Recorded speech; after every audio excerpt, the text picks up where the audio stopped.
Hey there, this is my Sunplicity Solar Oven, and today I'm going to have a go at using it with one of my Solidteknics pans. So I've got a whole bunch of pans that are the Solidteknics ones, including this one here, and they're quite a heavy pan, so I actually thought these would work quite well on the solar oven. And today what we're going to do is use it to sizzle up some sausages. So to start off, let's get the pan on and get it heating up.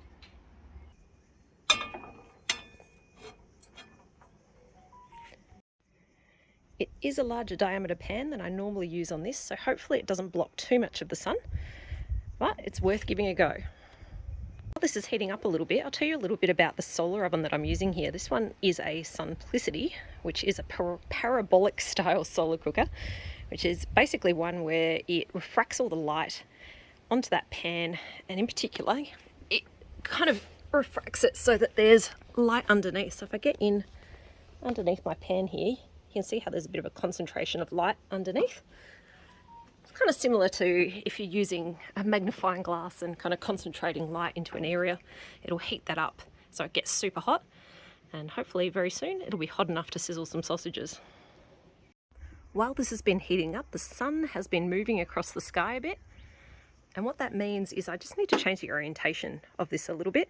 And what's really cool with these ones is that these cookers come with a bit of a indicator on the back, and what I need to do is actually make sure that white dot of light is positioned on that red bullseye. So I just need to move this around a little bit so that I can get that back into position. Bullseye. So the reason I thought it might be cool to give this pan a bit of a go in the solar cooker is because, as I mentioned before, it's quite a heavy steel pan. And these are actually made by an Aussie company. It's called Solidteknics, and as I mentioned, I've got a couple of these pans that we use.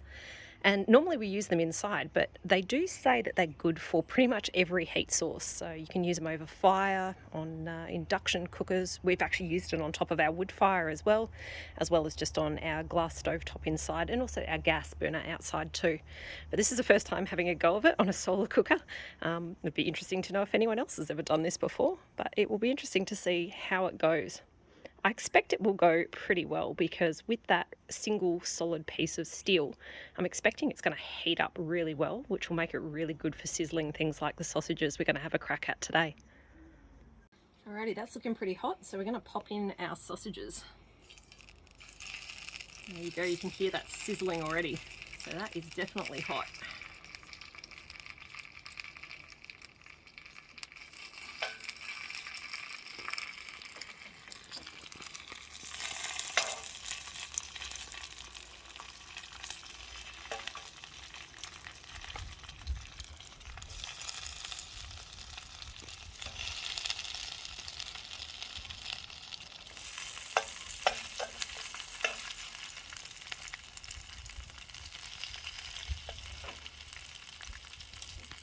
We'll let them cook up for a bit. So these are cooking, but they're not cooking as quickly as I would like.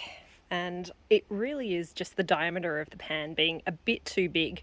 So as I mentioned, I've got a few of these Solidteknics pans, and I'm going to try this one here now, which is a bit of a smaller diameter, just marginally. And let's see if that makes a bit of a difference to the temperature we get for sizzling these sausages. That's our second pan on. I'm going to give that a second just to heat up a little bit. And if we come over here and have a look at the sausages, we can actually see that they are actually, hot. They are actually cooking.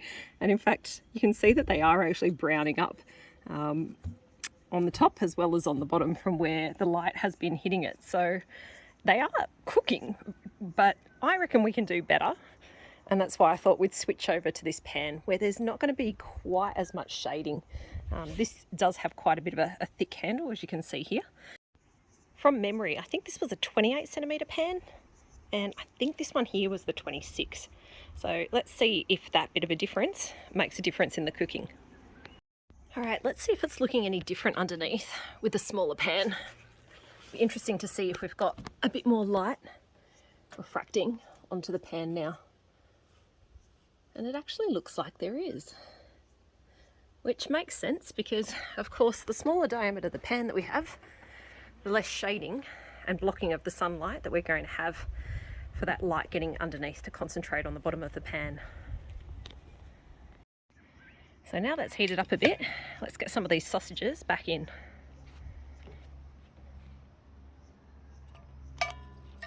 Ooh, that just spat at me. So yep, that is hot. There we go, we got the sizzling. And that's what I was hoping to see more of last time.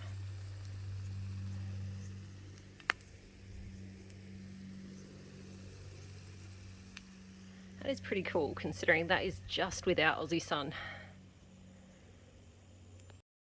And there they are, all back in the pan, and you can hear them sizzling away.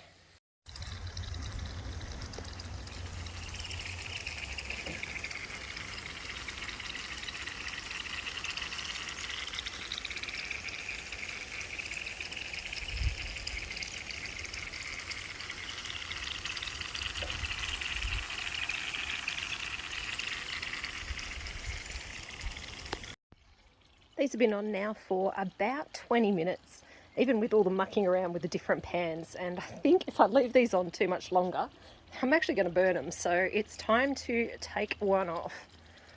Give it a bit of a go. Oh yeah, how good does that look?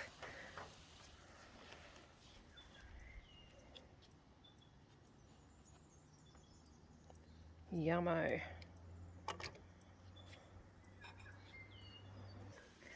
So how good is that? An Aussie sausage sizzle, cooked in Aussie pans, fueled entirely by the Aussie sun. And just think how much easier it is to carry this to the park for a barbie. No fuels or anything like that to carry, no big bulky barbecue, and it definitely opens eyes of other people in the park when you pull this out and start cooking on it. Alrighty, I better get the rest of these sausages off before they start to burn. Thanks for joining, and catch you later.